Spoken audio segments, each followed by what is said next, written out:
আসসালামু আলাইকুম। সবাই কেমন আছেন? আশা করছি সবাই আল্লাহর রহমতে অনেক ভালো আছেন। আলহামদুলিল্লাহ আমরাও অনেক ভালো আছি। আমি আকলিমা প্রতিদিনের মতো আজকেও একটা নতুন ভিডিও নিয়ে আপনাদের সামনে হাজির হয়েছি। আশা করছি ভিডিওটি আপনাদের অনেক ভালো লাগবে। যে যেখান থেকে আমার ভিডিওটি দেখছেন সবাইকে অসংখ্য ধন্যবাদ এবং ভিডিওটি প্রথম থেকে শেষ পর্যন্ত দেখার অনুরোধ রইল। এই যে সকালে রান্নাবান্না করতে চলে আসলাম। সকালে উঠে প্রত্যেকটা গৃহিণীর মাথায় একটা কথাই ঘুরপাক খায়, কী রান্না করব। তো আজকে আমি আমার বাচ্চার জন্য মুরগির মাংস রান্না করব, সেটাই ফ্রিজ থেকে বের করে নিচ্ছিলাম।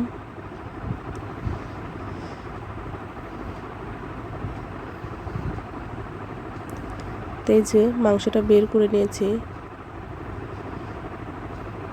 তো আবার দেখি গরুর মাংস বা অন্য মাংসর চেয়ে মুরগির মাংসটা একটু ভালো খায়, যেহেতু মাংসটা একটু নরম হয়। এই জন্য একটা মুরগি আনা হয়েছে এবং সেখান থেকে একদিন রান্না করে দেওয়া হয়েছে, আর এই যে একটু একটু করে রাখা হয়েছে যাতে রান্না করে দিলেও খেতে পারে। আমরাও খাই অল্প স্বল্প।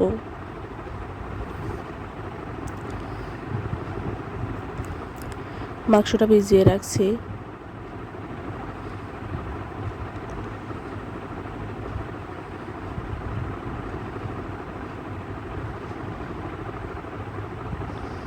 আর এদিকে এই যে লাল শাক ভাজি করব,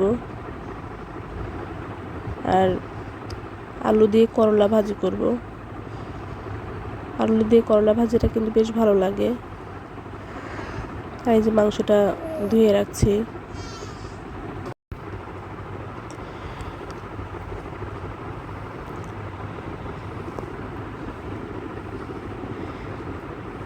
মাংসটা রান্না করে নেব।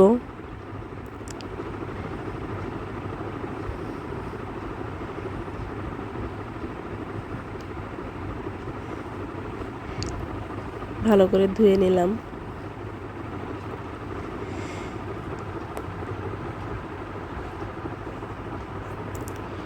আদা রসুনটা বের করতে ভুলে গিয়েছিলাম, তো সেটা এখন বের করে নিচ্ছি। সরি, এখানে আদাটা বেটে রাখছি। আমি কিন্তু আদা রসুন দুইটাই বেটে রাখি। এই যে রসুন আর আদা বের করে নিচ্ছি। মাংসটা চুলায় চড়িয়ে দিচ্ছি। কষিয়ে রান্না করব।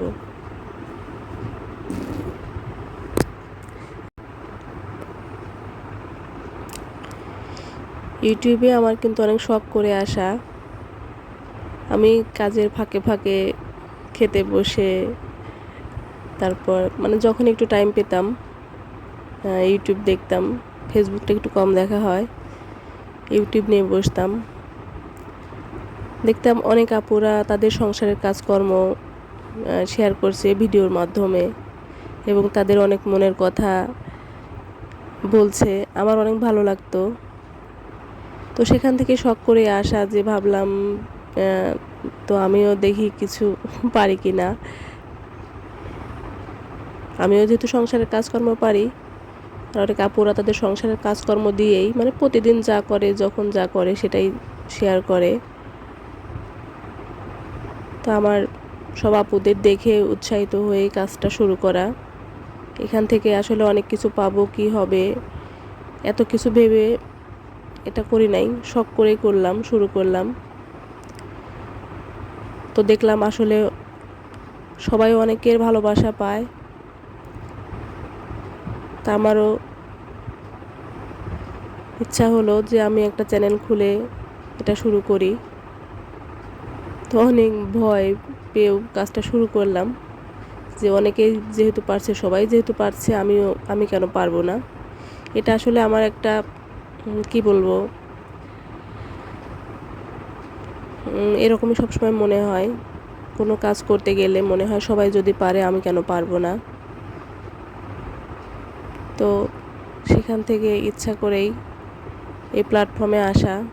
তো আশা করব আপনারা সবাই আমার পাশে থাকবেন।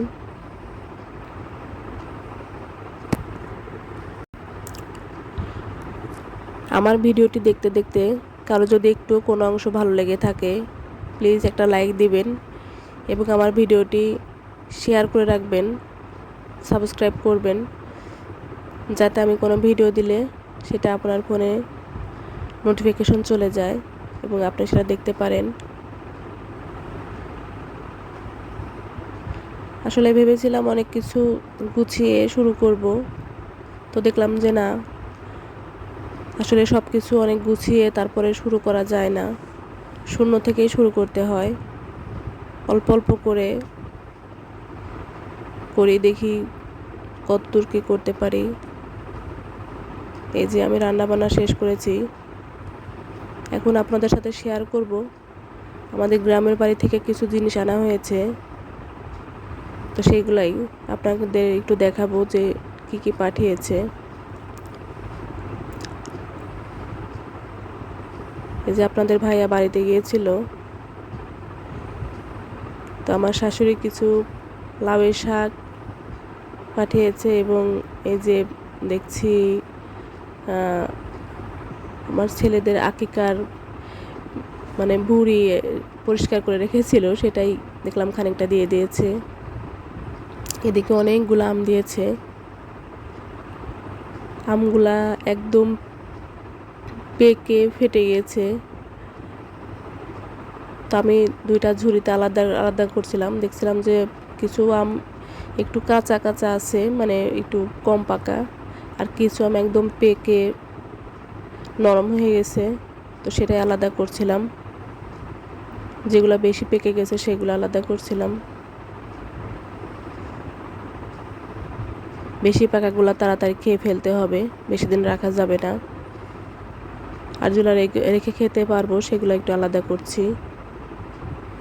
আগেরও কিছু আম ছিল, সেগুলো তুলে রাখলাম। এখন আমের সিজন, আসলে আমটা খেতে অনেক ভালো লাগে। যদিও আপনাদের ভাইয়া বাড়ি থেকে আম নিয়ে আসলো, কিন্তু আম খুব একটা খেতে চায় না। গাছের আম বলেন তো, একটু টক টক তো হবেই, কিন্তু ও টক আম খেতে চায় না। আর আমটা একটু কম খায়, ওর নাকি ঘুম ধরে, কিন্তু আমার ভীষণ ভালো লাগে। আমার ছেলেও খায়। আমার ছেলে এদিকে ঘোরাঘুরি করছিল। আসলে বাচ্চারা এরকমই বোধ হয়, কাজ দেখলে কাজের কাছ থেকে সরতেই চায় না, এটা সেটাতে হাত লাগায়। তারপরে এই যে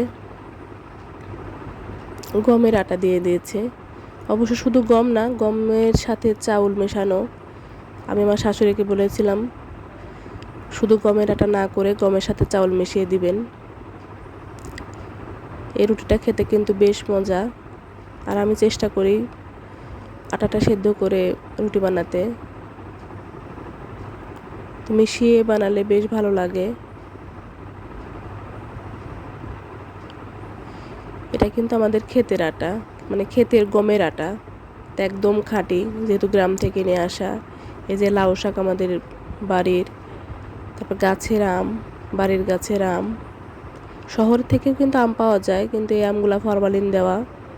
2 দিন ঘরে রাখলেই দেখবেন যে গা কুচকায়ে গেছে, পচে যায়, খাওয়া যায় না।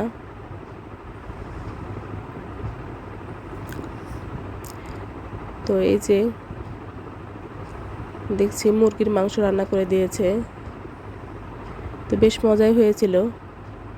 আপনার ভাইয়া গিয়েছিল, তাকে খাওয়াই দিয়েছে আর আমাদের জন্য দিয়ে দিয়েছে। আর এই যে বাড়ি থেকে কিছু, মানে আমাদের এলাকা থেকে মিষ্টি নিয়ে এসেছে। তো সবাই ভালো থাকবেন, আজ এ পর্যন্তই। আমাদের জন্য দোয়া করবেন। আসসালামু আলাইকুম।